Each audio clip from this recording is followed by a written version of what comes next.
Subhanallahilazim. Muhammad. Langsung saja. Ini adalah materi yang merupakan sisa materi yang belum tersampaikan. Akan ada hitungan juga yang kemungkinan besar akan diajukan atau dijadikan soal untuk UASnya. Profit dan revenue sharing. Ini adalah kegiatan perbankan syariah, yang mana perbankan syariah ini mengambil atau memperoleh keuntungan dan akad-akad yang diimplementasikan pada bagian ini adalah akad musyarakah dengan mudharabah. Sekilas mengenai akad sudah disampaikan waktu di kelas. Nah, ini kita ulangi kembali sedikit. Musyarakah atau syirkah adalah akad antara dua pihak atau lebih untuk suatu usaha tertentu, di mana masing-masing pihak memberikan kontribusi dana atau modal dengan ketentuan bahwa keuntungan dan risiko atau kerugian akan ditanggung bersama sesuai dengan kesepakatan. Ini ada dalam glosari himpunan fatwa DSN.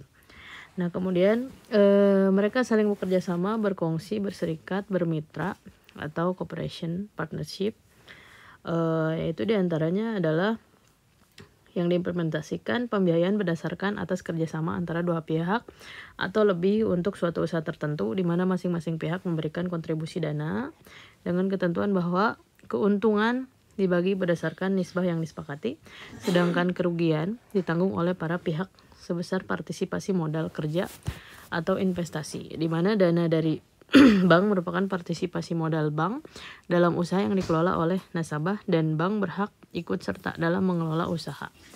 Ini adalah istilah dalam Kamus Keuangan dan Perbankan Syariah Bank Indonesia.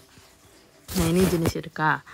Syirkah itu ada jenis-jenisnya. Pertama, syirkah amlak, non-kontrak, dan syirkah uqud, yang kontrak. Untuk amlak, jenisnya ada ikhtiari atau sukarela dan ijabari, terpaksa.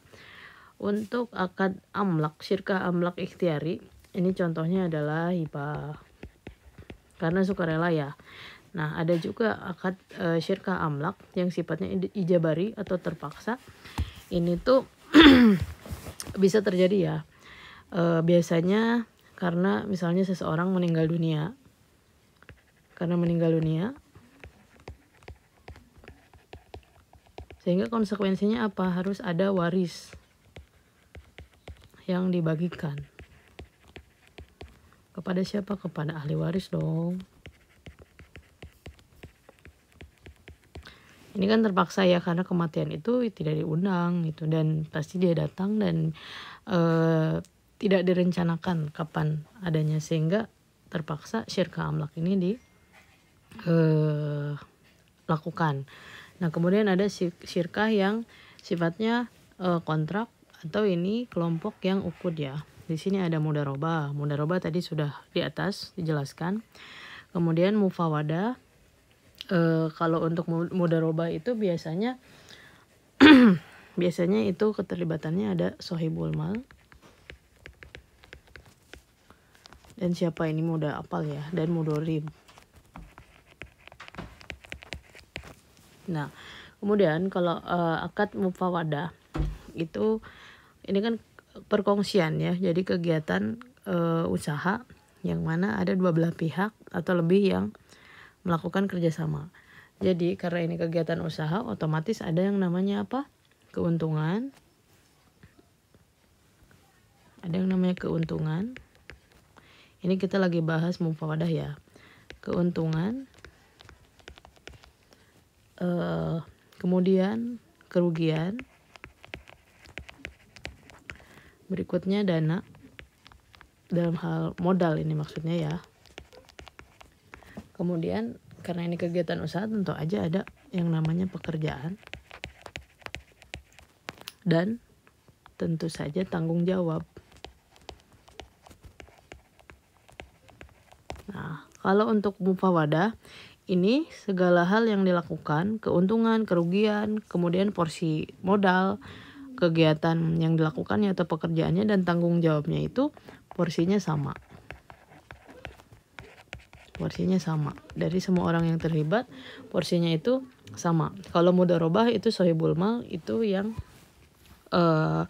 justru memberikan dana atau yang mengkontribusi dana ini sahibul mal, dan pelaksana usaha ini adalah mudoribnya. Sahibul mal ini dia porsi modalnya lebih besar dibandingkan mudorib.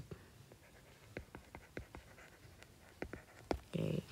Nah, kemudian berikutnya ada yang namanya syirkah uqud inan. Oke, di sebelah sini ya. Nah, kalau inan ini masalah keuntungan, kemudian kerugian ini dibagi sesuai kesepakatan.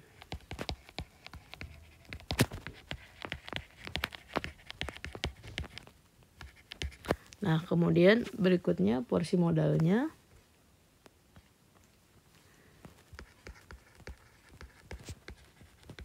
Porsi modal, kemudian pekerjaan,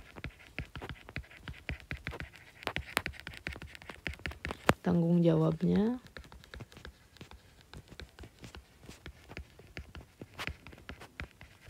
tidak harus tamak ya. Nggak kelihatan. Tidak harus sama. Oke, ini. Nah, berikutnya kita lanjutkan dengan wujuh. Kalau wujuh ini apa? Kalau wujuh ini kerjasamanya bukan masalah pekerjaan, ini lebih spesifik. Misalnya di sini ada 2 orang punya keahlian yang sama.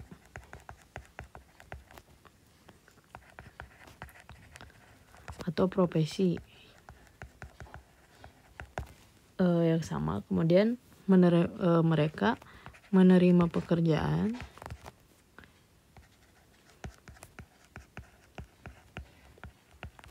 bersama ya. Kemudian mereka berbagi keuntungan dan pekerjaan tersebut. Berbagi keuntungan dan pekerjaan tersebut ya. Tentu saja kalau misalnya ada kerugian juga dibagi sesuai kesepakatan.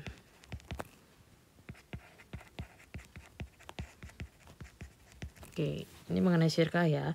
Dan jenis akad mana sih yang diimplementasikan di bank syariah? Itu adalah mudharabah dan juga inan.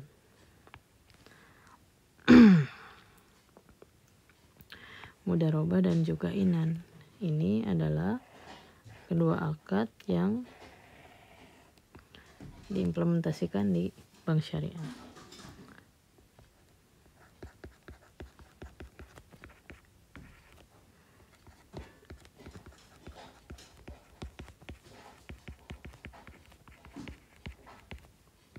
Di lembaga keuangan syariah ya. Oke, sampai sini mudah-mudahan bisa dimengerti. Kita berlanjut ke slide berikutnya, investasi musyarakah. Nah, investasi musyarakah ini ada rukun dan syarat.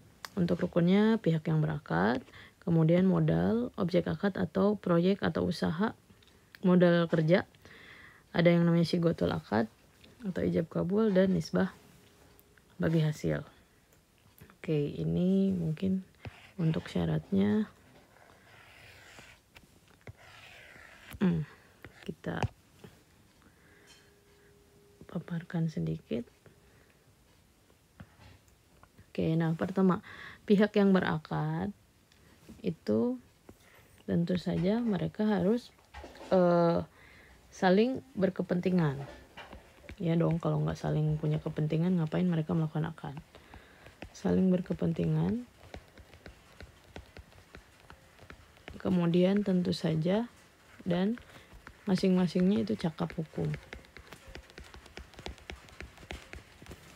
Kemudian berikutnya untuk masalah modalnya itu modal harus tunai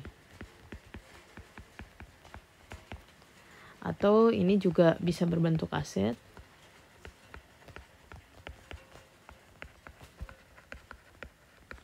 Namun asetnya ini harus sebanding dengan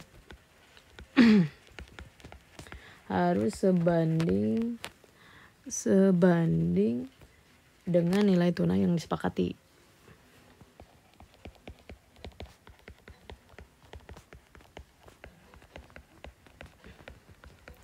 Disepakati siapa? Disepakati pihak-pihak yang berakad, berarti disepakati bersama ya.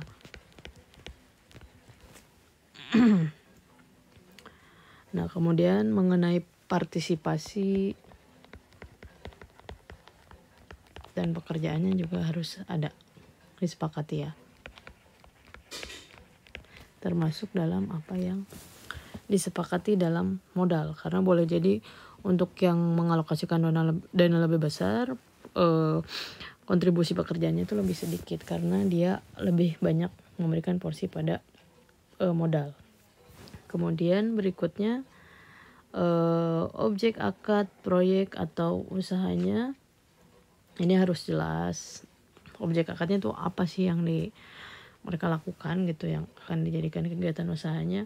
Pertama ya tentu saja harus jelas, dipahami kedua belah pihak atau pihak-pihak yang berakad, dipahami oleh semua yang berakad ya, dan bersesuaian.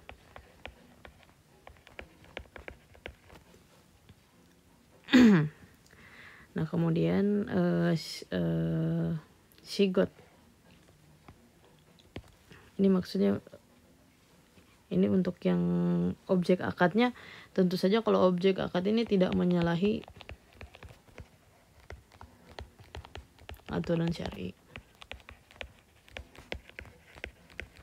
Dan ijab qabulnya ini harus jelas, dipahami dan bersesuaian dengan kontrak akad yang dijalankan atau yang disepakati. Kemudian nisbah bagi hasil dinegosiasikan sesuai atau sampai pihak yang berakad itu sepakat. Oke. Nah, kemudian jenis dan alur transaksi. Untuk jenis dan alur transaksi musyarakah, itu musyarakah ada yang sifatnya permanen. Nah, kemudian ada juga yang sifatnya MMQ atau musyarakah mutanaqisah.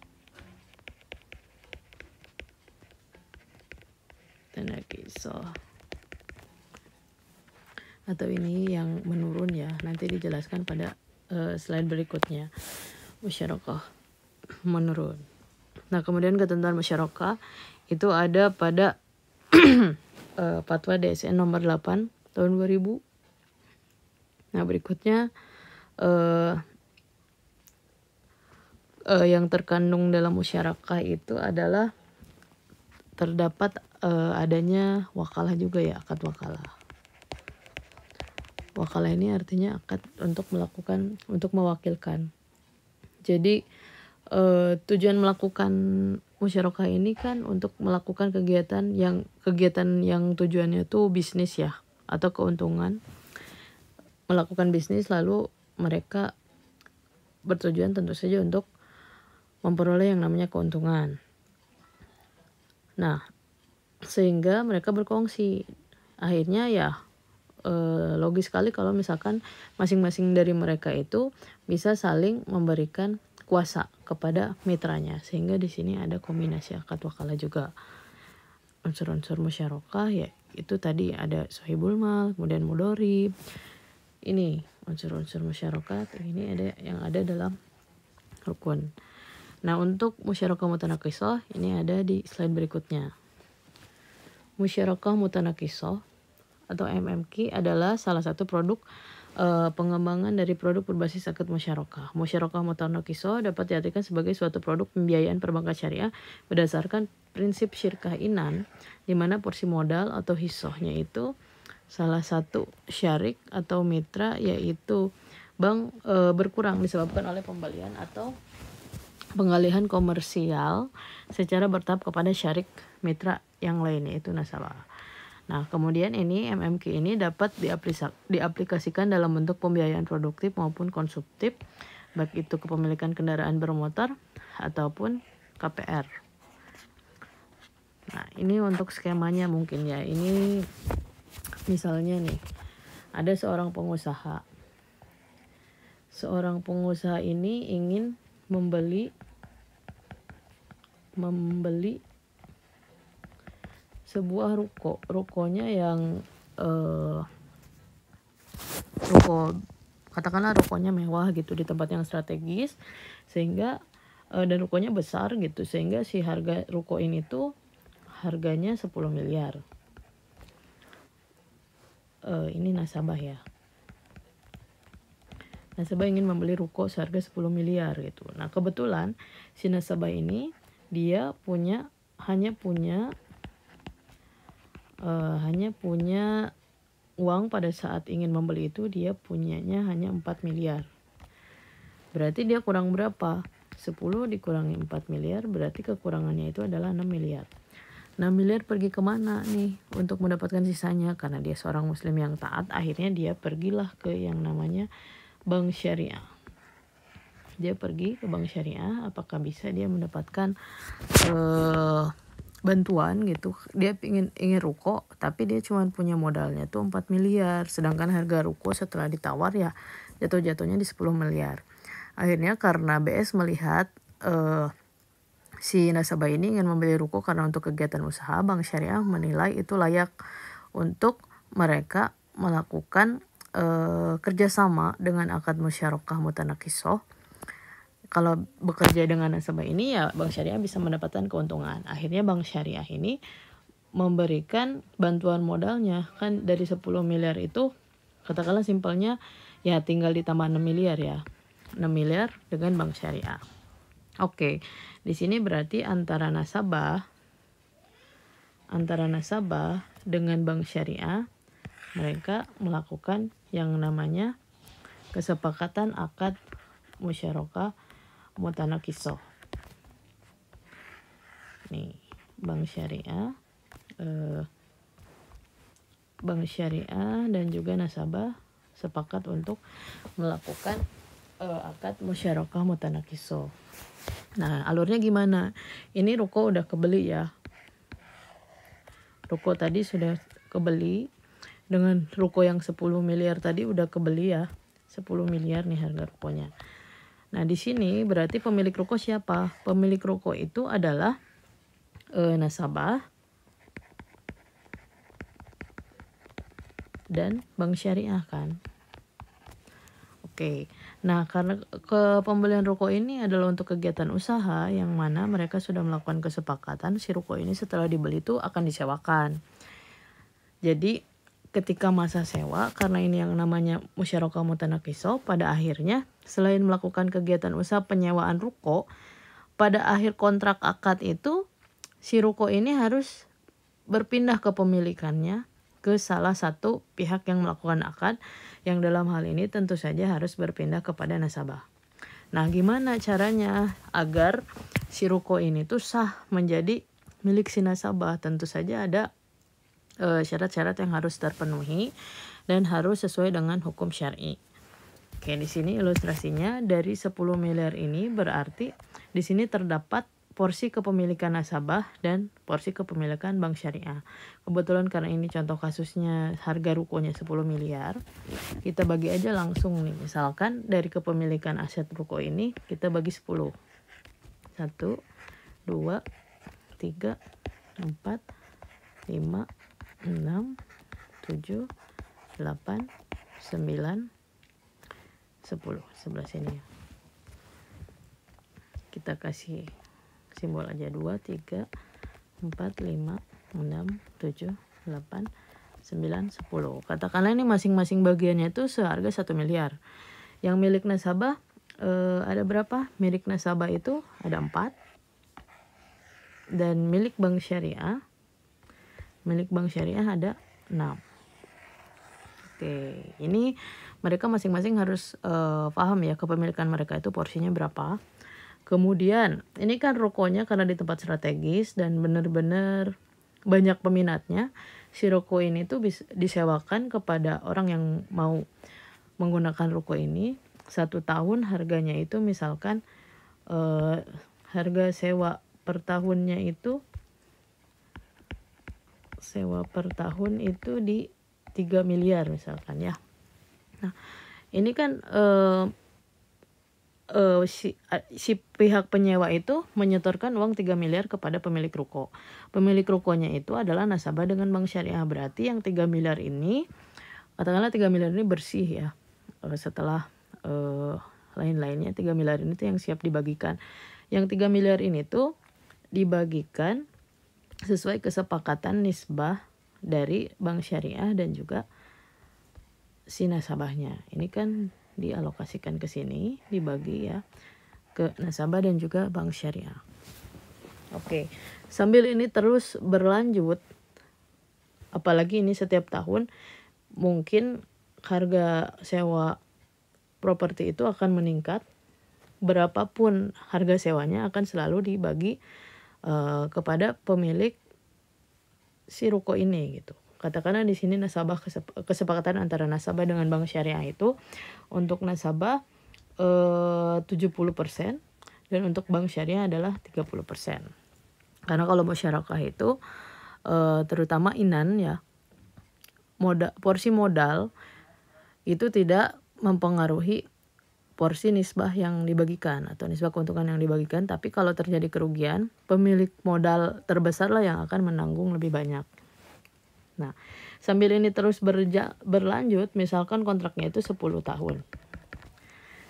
Sambil terus berkurang waktu kontraknya, si nasabah sambil ini dibagikan sesuai nisbah kesepakatan per tahunnya.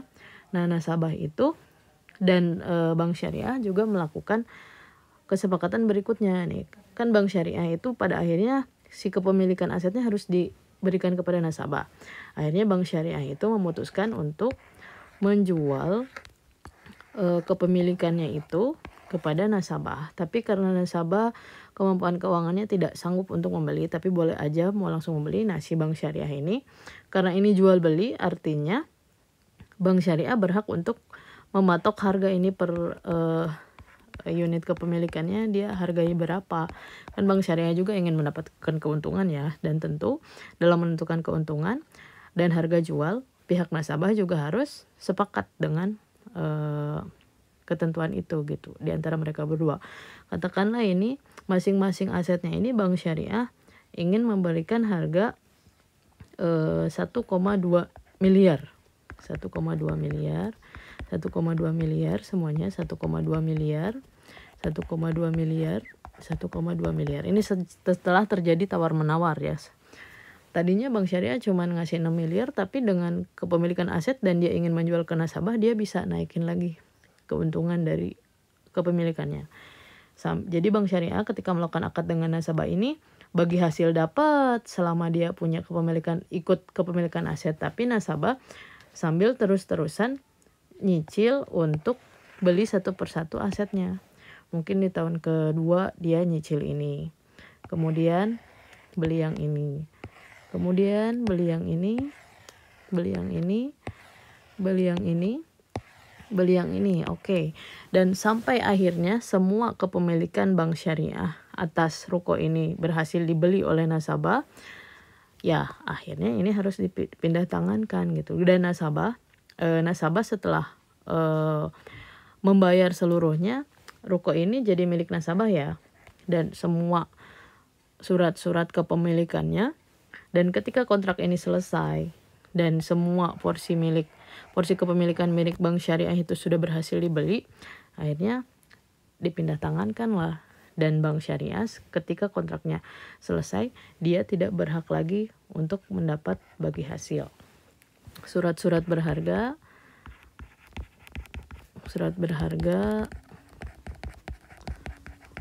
yang sifatnya kepemilikan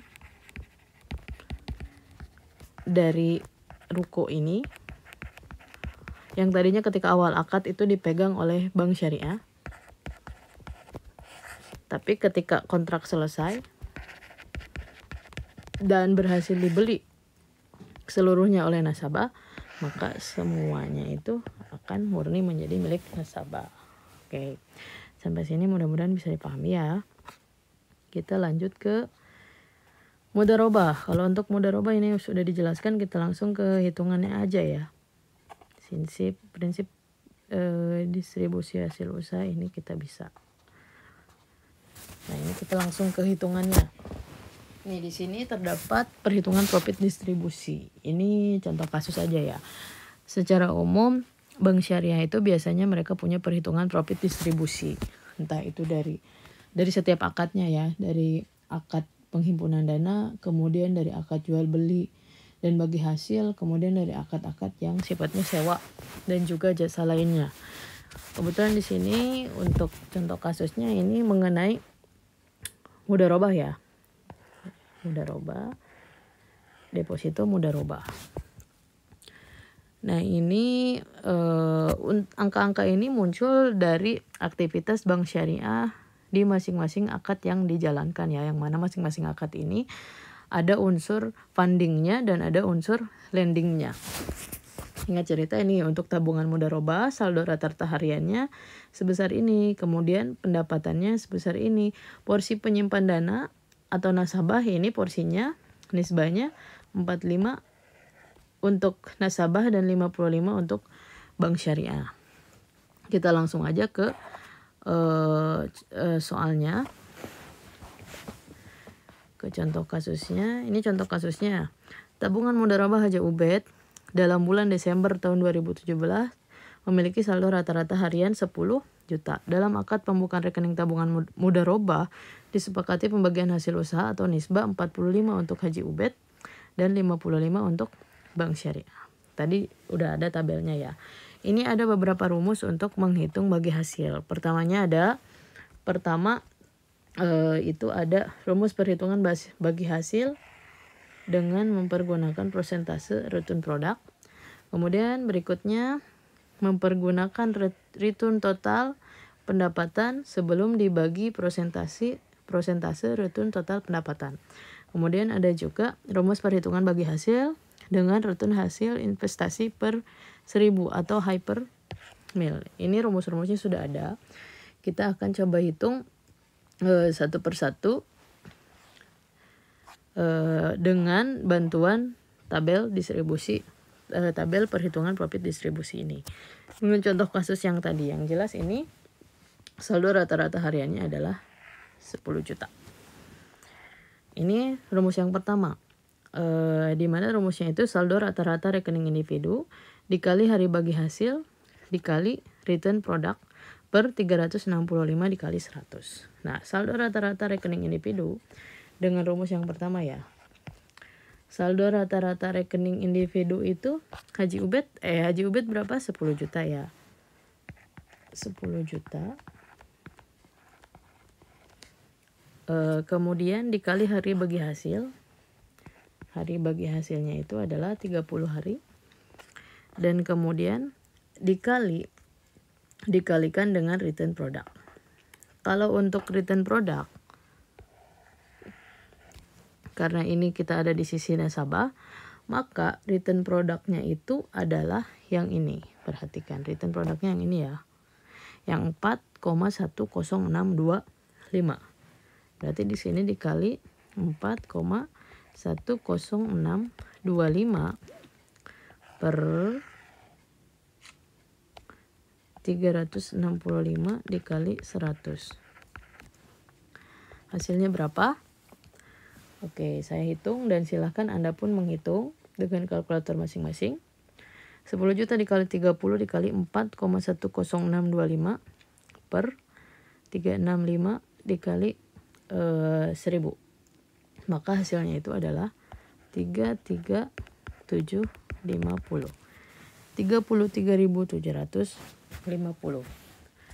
Kemudian kita gunakan rumus yang kedua.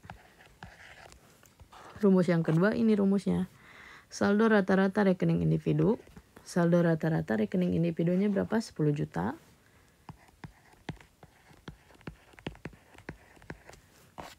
Kemudian dibagi total sumber dana tabungan kalau total sumber dana tabungan, yang ini ya, total sumber dana tabungan mudharabah yang 30 juta.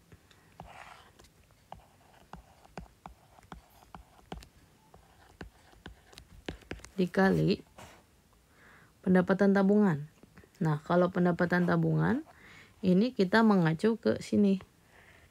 Yang 101.250. 101.250. Maka hasilnya itu adalah, kita hitung lagi, 10 juta dibagi 30 juta dikali 101.250, hasilnya adalah 33.750. Oke, berikutnya kita gunakan rumus yang ketiga. Kalau rumus yang ketiga itu dengan return total pendapatan sebelum dibagi persentase return total pendapatan. Yang mana ini rumusnya saldo rata-rata rekening individu. Saldo rata-ratanya tetap 10 juta ya, Haji Ubed. Kemudian dikali hari bagi hasil. Hari bagi hasilnya 30. Kemudian dikali dengan nisbah nasabah dikali return pendapatan total. Nah, untuk mendapatkan ini perhitungannya agak beda ya, dan ini kita harus cari tahu dulu mengenai hal ini dengan cara caranya itu adalah total B. Kita hitung di sini aja ya untuk mendapatkan nisbah nasabah dikali return pendapatan totalnya. Atau di sini aja lah. Ini untuk mendapatkannya itu adalah total B dibagi total A dikali 365 per 30. Hari bagi hasil dalam setahun, dan ini hari bagi hasil dalam sebulan. Total B dari mana? Total B dari sini. Kita tandain ya. Ini total B. Nih, ini total B. Dan ini total A. Oke, kita hitung total B-nya tadi 600.000. 600.000 per total A-nya itu adalah 80 juta. 80 juta dikali 365 per 30. Kita coret aja nolnya. Oke. Ini 1, ini 5. Hasilnya kita simpan di mana ya? Penuh banget. Sehingga hasilnya itu kita lanjut di sini aja. 1/80 dikali 365 per ini udah dicoret tadi ya, per 5 sama dengan 365 per 4.000 ya. Hasilnya itu adalah dikali 100%. Hasilnya itu adalah, kita tandai 365 dibagi 4.000 dikali 100%. Hasilnya itu adalah 9,125 persen. Oke, kita masukkan ini berarti udah dapat bahwa si nilai nisbah nasabah dikali return pendapatan totalnya adalah 9,125%.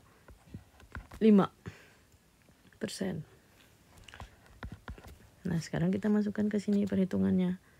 Berarti perhitungannya itu adalah 10 juta dikali 30, kemudian dikali nilai yang tadi 9,125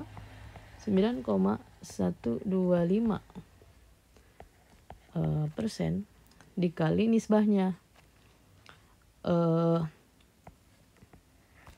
Nisbahnya Haji Ubed itu kan 45%, berarti dikali 0,45. 45 dibagi 100, 0,45 ya. kemudian dibagi 365 dikali 100. Oke, ini tinggal hitung aja. Kalau benar hasilnya itu harus sama. 10 juta dikali 30 dikali 9,125% dikali 0,45. Ini kita kalikan dulu. Lalu hasilnya kita kalikan dengan 10 juta dikali 30 juta. Dan kemudian dibagi 365 dikali 1000. Maka hasilnya itu adalah 33750 juga. Oke, itu dengan rumus yang ketiga.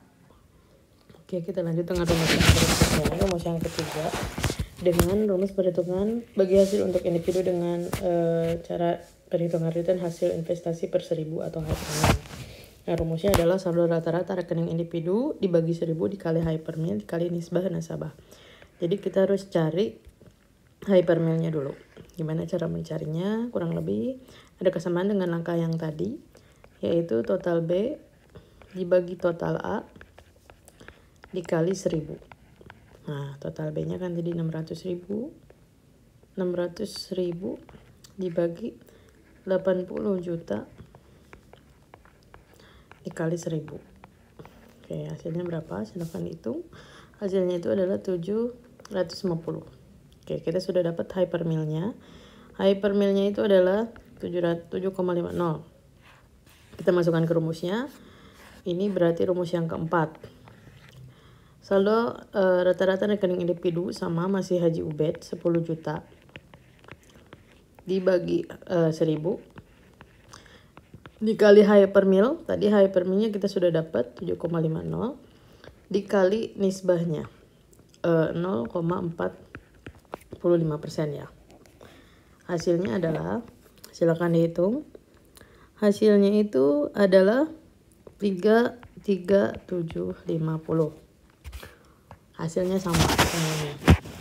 Artinya apa? Dengan rumus apapun, kalau menghitungnya benar dan tabel profit distribusinya sama, itu kita akan mendapatkan hasil yang sama. Nanti mungkin pada saat ujian akan diminta masing-masing mahasiswa dengan ketentuan yang berbeda untuk melakukan atau menghitung bagi hasil tabungan mudharabah, tapi dengan beberapa rumus yang ada. Jadi masing-masing mahasiswa mungkin akan berbeda, jadi tolong dipahami. Atau bisa juga nanti akan ada pertanyaan seperti ini. Misalkan Haji Ubed ini adalah termasuk nasabah spesial bagi bank syariah yang punya yang memiliki perhitungan profit distribusi ini.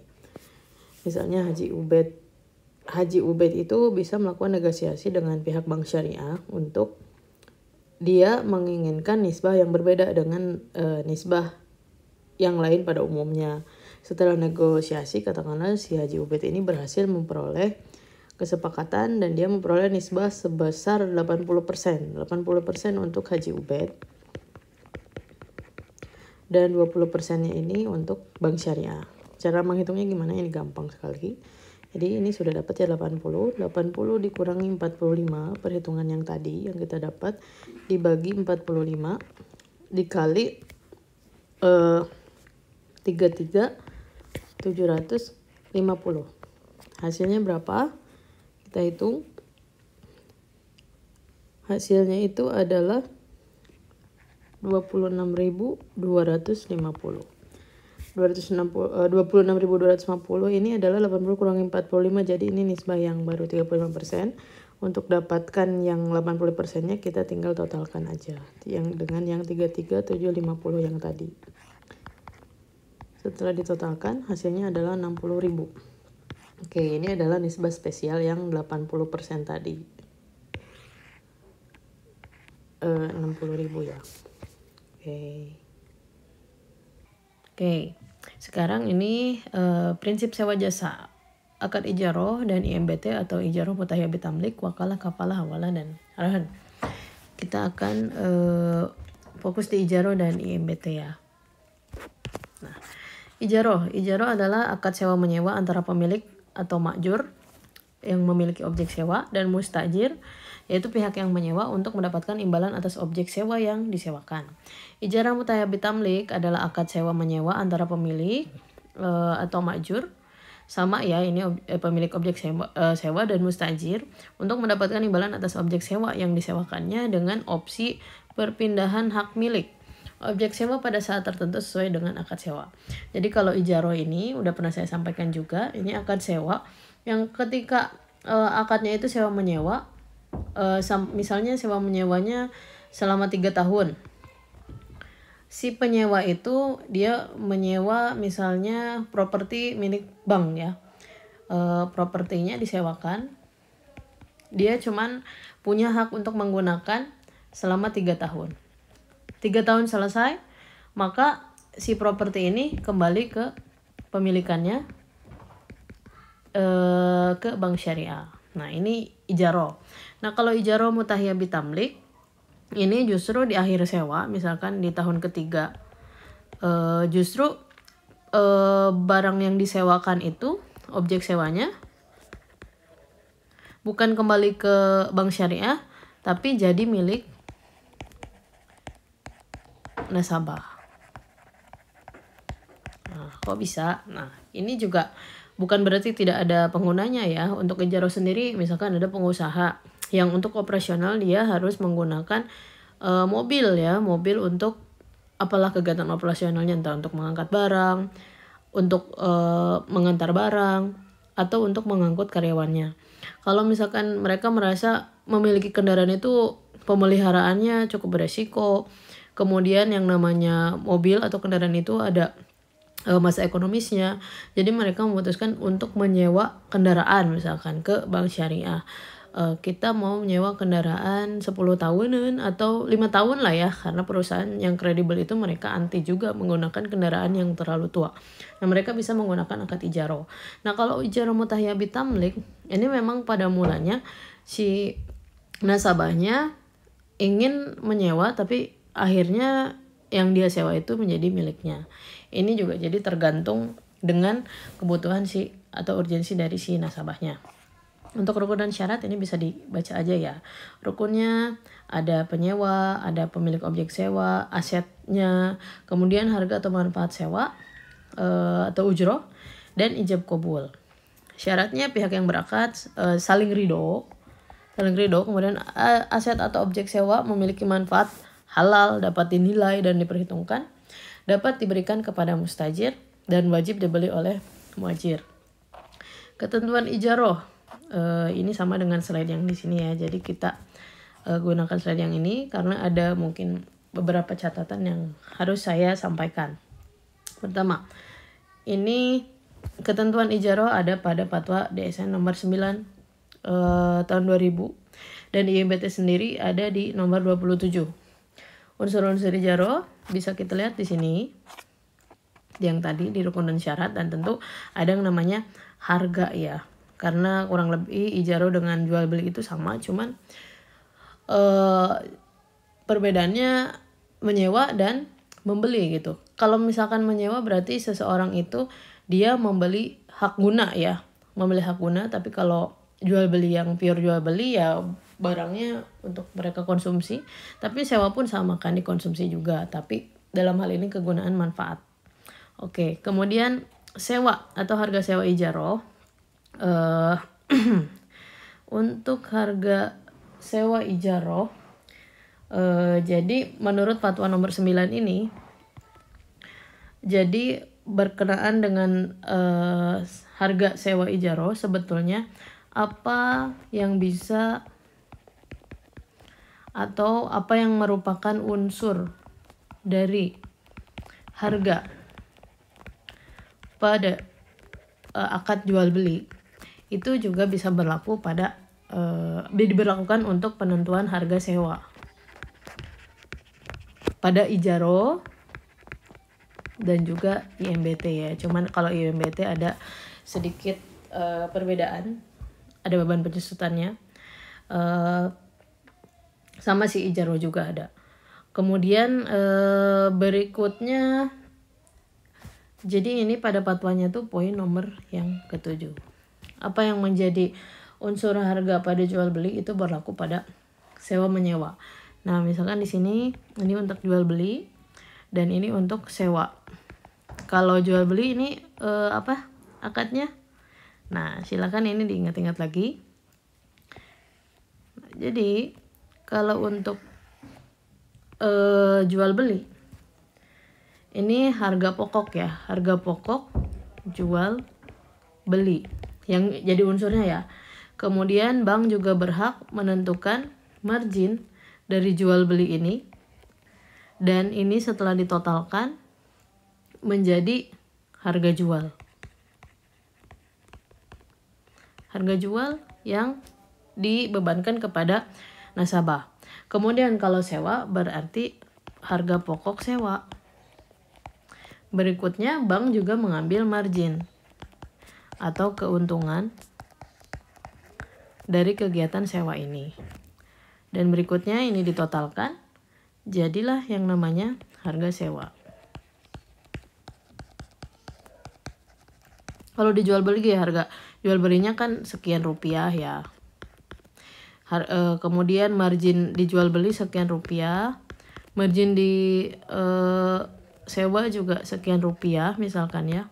Kemudian ditotalkan ya menjadi harganya, entah itu harga jual atau harga sewa. Jadi unsurnya sama. Oke. Berikutnya poin yang keempat, kewajiban masing-masing pihak. Kewajiban masing-masing pihak. Di sini kan ada penyewa. Penyewa itu kewajibannya adalah dia membayar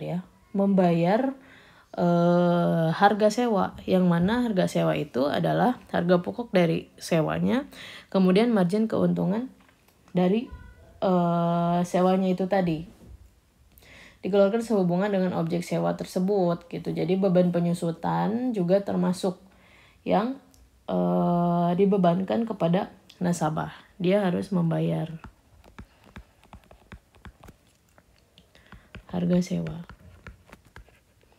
Harga sewa yang mana harga sewa ini itu adalah sehubungan dengan objek sewa tersebut. Harga sewa ditambah dengan beban penyusutan. Karena biasanya mereka menyewa objek itu tahunan ya. Jadi yang namanya barang yang bisa disewakan itu dia punya nilai ekonomisnya. Jadi ada harga ada yang namanya beban penyusutan. Jadi harga pokok sewa ditambah beban penyusutan, dan lupa satu lagi tentu aja margin ya. Tadi udah saya jelaskan juga margin keuntungan. Jadi harga sewa, margin keuntungan, dan beban penyusutan inilah yang harus dibayarkan oleh penyewa. Nah sekarang yang menjadi kewajiban dari si pemilik objek,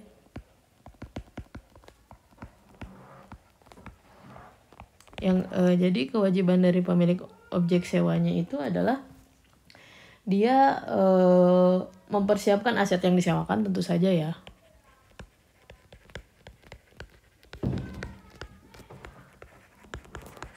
Yang akan disewakan.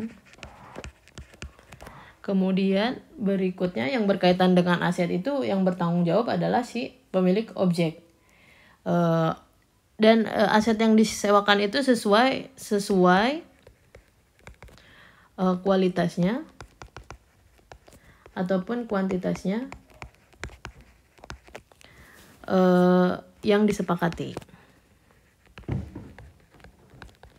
Karena ini dua belah pihak ini saling membutuhkan ya. Nasabah pergi ke bank syariah untuk menyewa barang tentu saja yang sesuai dengan kebutuhannya. Nah sebelum akadnya deal ya tentu saja mereka melakukan negosiasi dari mulai harga sewanya, kemudian penentuan marginnya, sampai juga tentu saja barangnya harus sesuai atau asetnya harus sesuai dengan yang diminta oleh nasabah. Kemudian dia pun juga bertanggung jawab, si pemilik objek ya, dia pun memberikan jaminan mengenai kerusakan.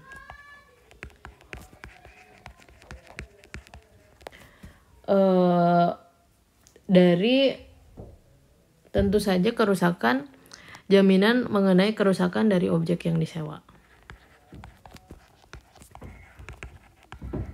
yang disewakan. Ini sebetulnya tanggung jawab dari si pemilik objek.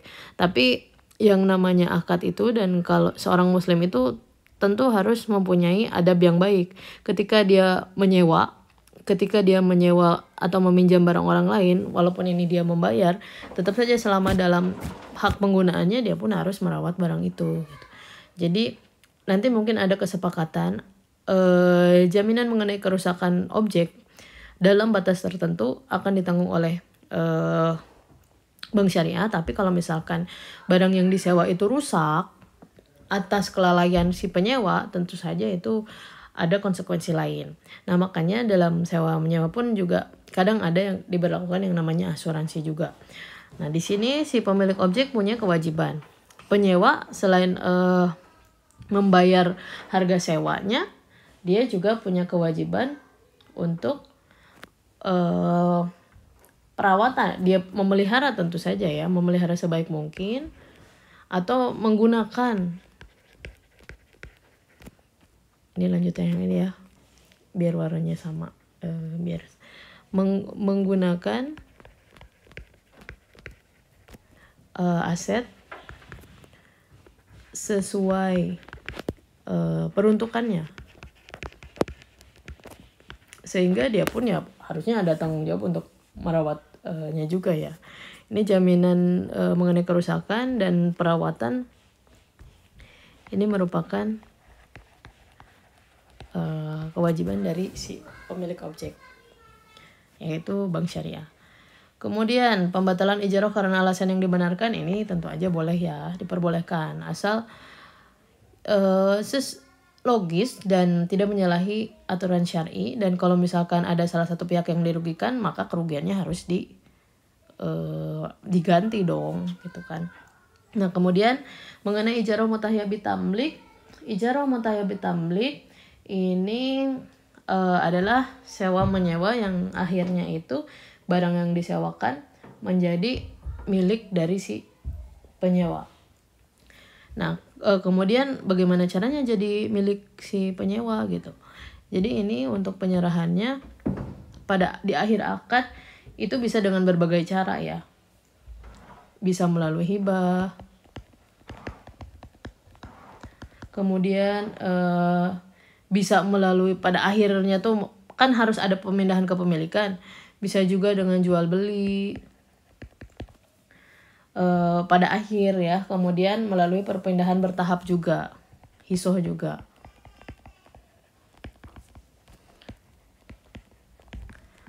Pokoknya sampai akhirnya si kepemilikannya itu pindah menjadi milik si penyewa. Kemudian ada juga ijarah berlanjut. Ini ada di Fatwa nomor 44 tahun 2004. Dan juga ada jual dan ijarah ini di Fatwa nomor 31 tahun 2002.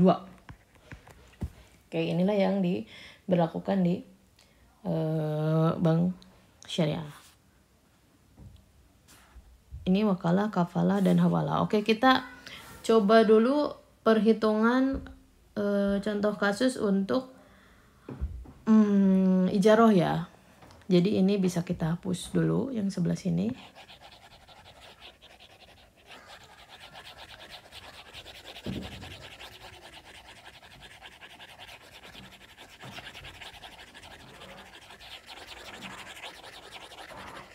Misalnya contoh kasusnya nih, nasabah datang ke bank syariah, dia hendak menyewa selama 2 tahun mobil. Dia menyewa mobil ke bank syariah selama 2 tahun. Misalnya dia sewa mobil dengan ijarah murni ya. Menyewa kendaraan, dalam hal ini mobil. Nah, selama 2 tahun. 2 tahun untuk operasional bisnisnya. Sehingga karena ininya 2 tahun, beban katakanlah harga mobilnya itu adalah 180 juta. Mobil seharga 180 juta rupiah. Sehingga kan ini objek sewa itu adalah harga pokok sewa kan, harga pokok sewa, kemudian returnnya atau marginnya itu mau setara berapa, kemudian ini ditotalkan dan jadilah yang namanya harga sewa. Ini harga mobilnya. Harga mobilnya 180 juta. Jadi yang dibayarkan itu adalah beban penyusutannya ya. Untuk menghitung beban penyusutan, Anda pasti juga sudah pernah belajar. Caranya itu adalah untuk beban penyusutan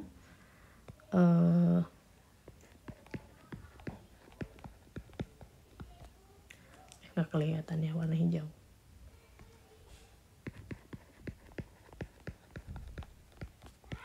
Harga mobilnya berapa? 180 juta. Dibagi 180 juta dikurangi 0 dibagi 2. Hasilnya berapa? Hasilnya itu adalah di sebelah sini aja.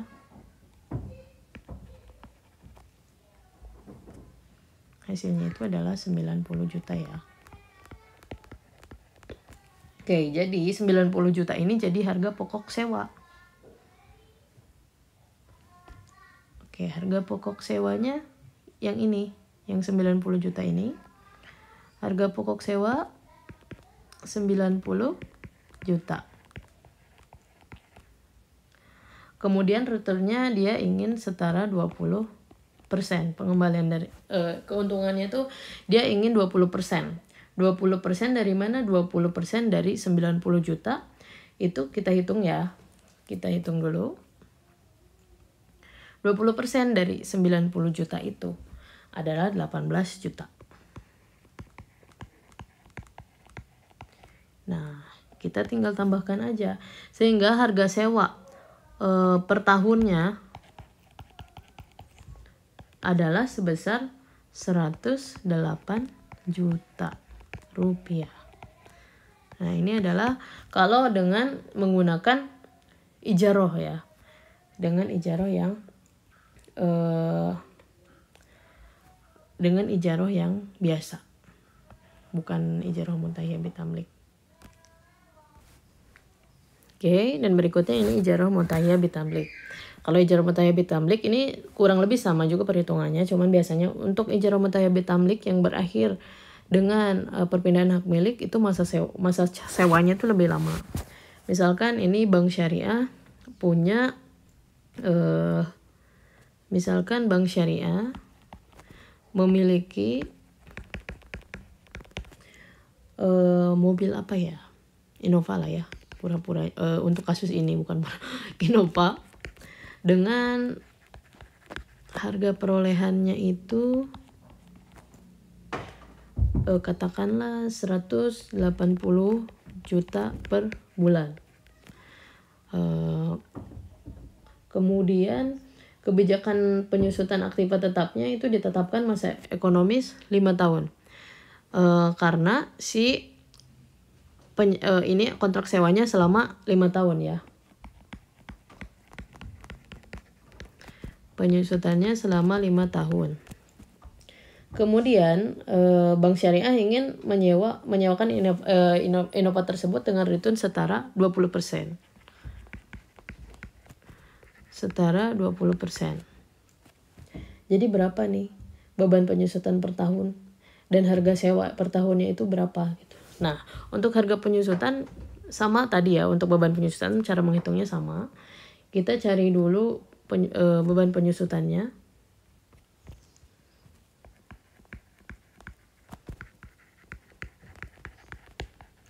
Karena harganya 180 juta. 5 tahun nih, dikurangi 5. Maaf. 180 juta dikurangi 0, kemudian dibagi 5. Karena 5 tahun penyewaannya ya, masa sewanya 5 tahun. Sehingga ini hasilnya berapa? Kita bagi aja ya, 180 kurangi 0 dibagi 5. itu hasilnya adalah 36 juta. Oke. Harga sewanya berapa? Harga sewa per tahunnya yaitu harga pokok sewa tadi. Beban penyusutan jadi harga pokok sewa ya. 36 juta. Kemudian return setara sebagai marginnya Bank Syariah ingin return sama ya. Setara 20%. 20% dari 36 juta. Itu adalah, kita hitung dulu, 7.200.000. Sehingga harga sewa per tahunnya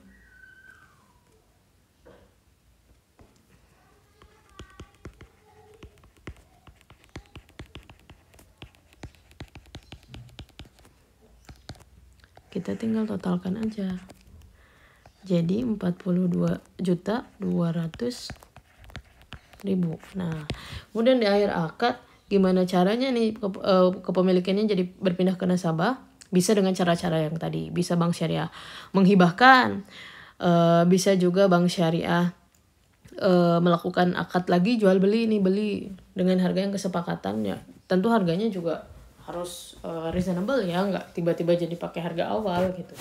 Jadi dari awal keuntungannya dari si nasabah ini sambil nyewa, hitung-hitung sambil nyicil lah. Walaupun di akhirnya mungkin akan ada biaya tertentu, yaitu tergantung negosiasi dari kedua belah pihak. Dan kenapa bisa cuman dihibahkan? Ya karena 42 aja dikali 5 itu udah harganya udah melebihi dari harga mobilnya ya, harga perolehannya gitu. Dan yang namanya kendaraan itu ada masa ekonomisnya. Kalau 5 tahun itu bisa jadi harga ekonomis dari mobil tersebut udah sangat turun. Jadi inilah kenapa ada yang namanya ijrah mutayah bitamlik, salah satu alasannya ya. Oke, sepertinya untuk perhitungan cukup ini aja ya. Dan kemudian ini untuk akad lainnya, wakalah, kafalah, hawalah. Nah, wakalah ini adalah perwakilan, penyerahan, pendelegasian atau pemberian mandat. Ini adalah akad pelimpahan kekuasaan oleh satu pihak kepada pihak lain dalam hal-hal yang boleh diwakilkan. Kemudian kafalah ini adalah kafalah yaitu akad penjaminan yang diberikan oleh penanggung kepada pihak ketiga untuk memenuhi kewajiban pihak kedua atau yang ditanggung. Berikutnya hawalah. Hawalah ini pengalian utang, adalah akad-akad kepada pengalian utang dari orang yang berutang kepada orang lain yang bersedia menanggungnya dengan nilai yang sama dengan nilai nominal utangnya. Model rahan atau gadai adalah akad penyerahan barang sebagai jaminan untuk mendapatkan uang. Untuk akad-akad ini Anda bisa baca aja dari fatwanya ya. Yang jelas untuk materi yang disampaikan pada hari ini itu lebih fokus pada hitungan untuk persiapan menghadapi UAS. Alhamdulillah ini akad-akad muamalah maliyah yang kita pelajari. Di Bank Syariah itu kelompok akad ada dua ya, ada akad tijari dan ada akad tabaru. Kalau akad tijari ini akad komersil yang memang diadakan atau fasilitasnya di available gitu di Bank Syariah. Itu tujuannya bukan untuk amal ya, tapi Bank Syariah juga mau cari yang namanya keuntungan. Sehingga untuk kelompok akad tijari, kelompoknya itu adalah akad bai. Pertama ada murabahah, kita udah bahas. Salam kita udah bahas. Salam dan istisna ini pre-order ya. Yang membedakan objeknya itu kalau di salam ini objek pertanian. Kalau di istisna ini konstruksi. Ini kalau di syarf ini falas. Jual beli valuta asing. Nah, untuk syirkah ini ada mudarobah, kita juga sudah bahas. Mudarobah terbagi menjadi dua, mutlaqah dan muqayyadah, di mana kalau mutlaqah itu si pengelola dana ini punya hak penuh kebebasan yang tidak terbatas untuk mengelola dana dari sahibul mal. Kalau muqayyadah ini ada batasan-batasan yang diberikan oleh sahibul mal, yang mana dia itu memberikan ketentuan nih dana saya ini pakainya di bisnis ini ya, dan lain-lain, itu sebagai contohnya. Tapi tentu saja baik mutlaqah maupun muqayyadah, terutama mutlaqah ini harus sesuai dengan ketentuan syar'i. Walaupun dia punya kebebasan untuk mengelola dananya sesuai dengan kehendaknya, tapi tetap aja ada rambu-rambu syariat yang harus diperhatikan. Kemudian ini musyarakah, kita sudah bahas kemarin mengenai, bukan kemarin di slide di video ini ya, sudah bahas ada jenis-jenis musyarakah. Ini kalau mujarah dengan musakot ini adalah akad-akad yang berkaitan dengan pertanian. atau perkebunan. Nah, berikutnya ini ijaro. Ijaro juga ini sudah dibahas. Ijaro ini bisa sewa benda, bisa sewa jasa. Ini ijaro iktikna ini maksudnya IMBT. Jadi kita cari aja. Ini IMBT yang ijaro mutahabi tamlik. Kalau ijaro ini sewa menyewa biasa, ketika masa kontrak habis maka objek yang disewakan itu kembali kepada yang pihak pemilik objek atau pihak yang menyewakan. Nah, kalau IMBT objek yang disewakan itu pada akhir akad berpindah kepemilikannya menjadi milik si penyewa. Jualan, imbalan dari kegiatan yang dilakukan oleh bank syariah, yang mana bank syariah itu lebih banyak sebagai agen ya, jadi dia berhak untuk memperoleh yang namanya jual imbalan ini. Dan ini akad tabaru tolong menolong, wadiah, ada akad wadiah amanah dan wadiah yadamanah. Ini termasuk juga dalam manajemen funding bank syariah ya, di mana bank syariah itu dia menyediakan akad ini. Tabaru itu kan hanya tolong menolong ya, dan tidak boleh menerima keuntungan. Tapi dalam ketentuan akadnya, wadah ini akad titipan, di mana bank syariah ini berlaku sebagai pihak yang menerima titipan, jadi dia bertanggung jawab menjaga titipan daripada nasabahnya. Dalam wadah ini bank syariah hanya diperbolehkan untuk mengungut biaya pemeliharaan. Itu tidak menyalahi aturan syariah. Kalau amanah, ini bank syariah tidak boleh menggunakan aset yang dititipkan, dan kalau di bank syariah ini bentuknya dengan penyewaan safe deposit box. Jadi bukan berbentuk uang ya untuk wadiah amanah. Dan untuk tabungan, deposito dan lain-lain, ini bank syariah memberlakukan akad wadiah yadamanah, di mana ketentuan akad yadamanah ini bank syariah atau pihak yang menerima titipan diperbolehkan berhak untuk menggunakan barang titipan dari yang menitipkan, tapi sewaktu-waktu pihak penitip ingin mengambil haknya, si pihak penitip ini berhak mengambil barang titipannya kapan saja. Jadi bank syariah boleh menggunakan barang berharga yang dititipkannya. Dalam hal ini kalau yadamanah tentu saja tabungan berupa uang ya, dan deposito berupa uang. Buat diputerin nama bank syariah boleh. Tapi sewaktu-waktu si nasabah itu mau mengambil uangnya, ya dia harus bisa gitu. Bank harus ngasih buktinya dengan diberikannya yang namanya ATM. Nasabah bisa ngambil kapan aja. Kemudian yang mengenai wakalah, kafalah, hawalah, rahan, dan qard, terutama yang 4 ini sudah dibahas di sini. Anda bisa baca dan buka aja akadnya biar lebih detail lagi. Dan kalau qard ini pinjaman lunak. Ini biasanya disalurkan kepada masyarakat menengah ke bawah yang pinjamannya juga tidak terlalu besar ya. Misalnya minjamnya mungkin maksimal 10 juta. Pinjam 10 juta, balikinnya 10 juta. Paling ada administrasi seperti biasa, dan ini diperbolehkan. Oke, saya kira ini adalah materi sisa kita ya. Terima kasih atas perhatiannya. Mudah-mudahan bisa dipahami. Kalau ada pertanyaan silakan ajukan di WhatsApp.